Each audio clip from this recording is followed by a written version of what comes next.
I don't know how else to say this, but the Eagles have officially restructured Landon Dickerson's contract, shaving off cash for the next 2 seasons while moving up his free agency date. This is a massive move for Howie Roseman that signals serious concern about Dickerson's health after a brutal 2025 campaign. There are 2 angles to this update: the cap reality for our front office and the massive gamble on Landon's physical longevity. This situation has huge implications for our draft board, and we need to break it down. Smash that like button, subscribe, and let's dive in. The Philadelphia Eagles have made a major move involving 3-time Pro Bowl left guard Landon Dickerson as general manager Howie Roseman continues his offseason roster management. This decision to revise Dickerson's contract is a significant development for a fan favorite who has anchored our offensive line through some high-stakes football. According to John McMullen of Eagles on SI, the agreement effectively amounts to a $3 million pay cut for the 2026 season in exchange for earlier free agency in 2028. For us fans, this is more than just a bookkeeping exercise. It is an acknowledgement of a veteran who has endured a brutal year featuring ankle and back injuries, along with August knee surgery. Dickerson has clearly been evaluating his football mortality after our tough playoff loss to San Francisco, even seeking medical intervention at the Bioaccelerator Clinic in Colombia to get his body back to standard. And that changes everything regarding how we view our team depth. With key backups like Brett Toth and Matt Pryor departing, the lack of an immediate successor for Dickerson creates a real sense of unease in Philadelphia. We are transitioning toward a stretch running scheme under new position coach Chris Cooper, moving away from the power-based identity established over the last 13 seasons. The front office seems poised to target the offensive line with the number 23 overall pick in the upcoming draft to address this vulnerability. But the lingering question remains: does this contract tweak provide the cap relief Howie Roseman truly needs to pursue additional help? Or are we witnessing the first step of a much larger, more difficult rebuilding phase for our front 5? Landon Dickerson is taking a $3 million pay cut for the 2026 season to secure his future with the Eagles, a startling move for a 3-time Pro Bowl talent. This decision follows a grueling 2025 campaign where the left guard battled through persistent back and ankle issues in addition to recovering from knee surgery last August. After the playoff defeat against San Francisco, Dickerson genuinely questioned his football mortality, leading him to seek innovative recovery methods like stem cell treatments at the Bioaccelerator Clinic in Colombia alongside Cam Jurgens. Here is where it gets interesting as the front office navigates a massive transition on the offensive line. With Jeff Stoutland moving on after 13 legendary seasons, the organization is pivoting toward a more athletic, stretch-based running scheme under new position coach Chris Cooper.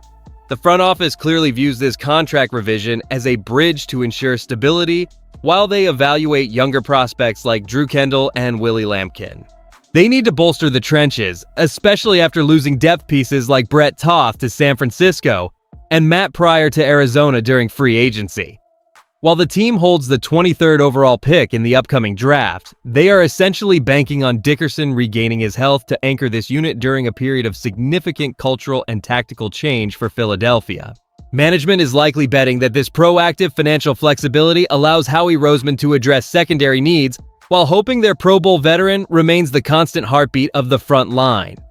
We must trust that this calculated risk balances the immediate roster depth requirements against the long-term vision for our evolving offensive identity. Moving past the headlines, let us examine the broader picture of what these changes truly signify for our franchise. Here's the thing nobody wants to say. Landon Dickerson is at a crossroads, and his restructured 2-year contract worth approximately $36 million reflects the cold reality of a player managing chronic physical limitations. While the $3 million pay cut for 2026 helps Howie Roseman navigate a tight salary cap, it also signals that the organization is preparing for a transition in the trenches. With veteran stalwarts like Brett Toth and Matt Pryor departing for San Francisco and Arizona respectively, our depth is thin.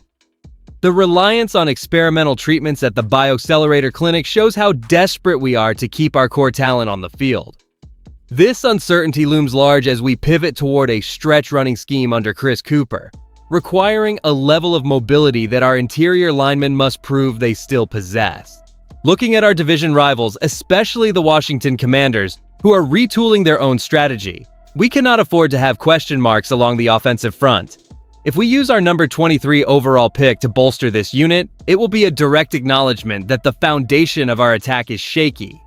We are facing a season where our playoff viability depends entirely on whether these injury-prone veterans can hold up against faster defenses.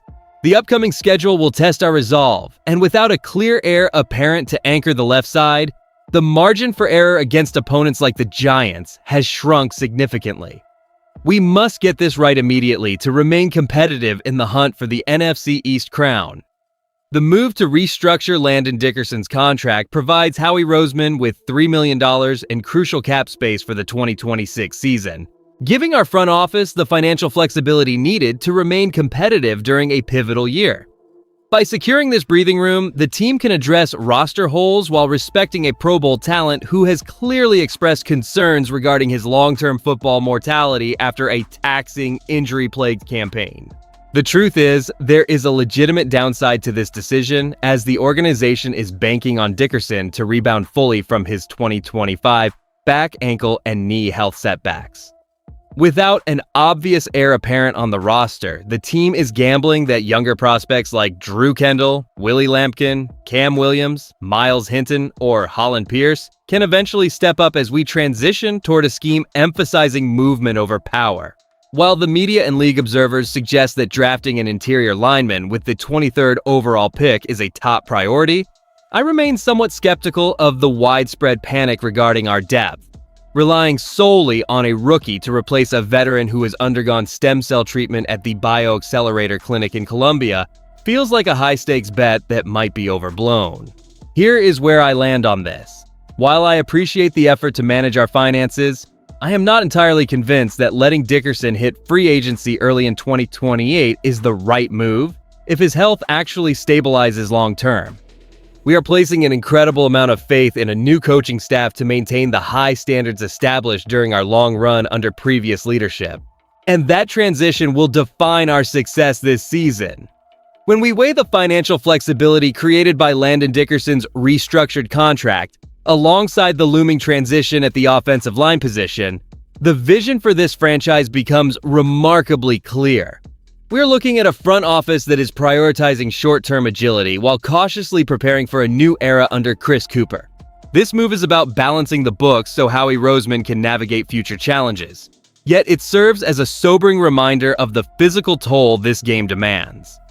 As Eagles fans, we should feel a sense of cautious optimism. Seeing Dickerson pursue stem cell treatments at the Bioaccelerator Clinic suggests a dedicated professional doing everything in his power to return to form. And I cannot stress this enough, the decision to draft for the offensive line at pick number 23 is a logical necessity to secure our future stability. While the departure of an icon like Jeff Stoutland leaves a void, we must trust the internal development of promising young talents like Drew Kendall and Willie Lampkin.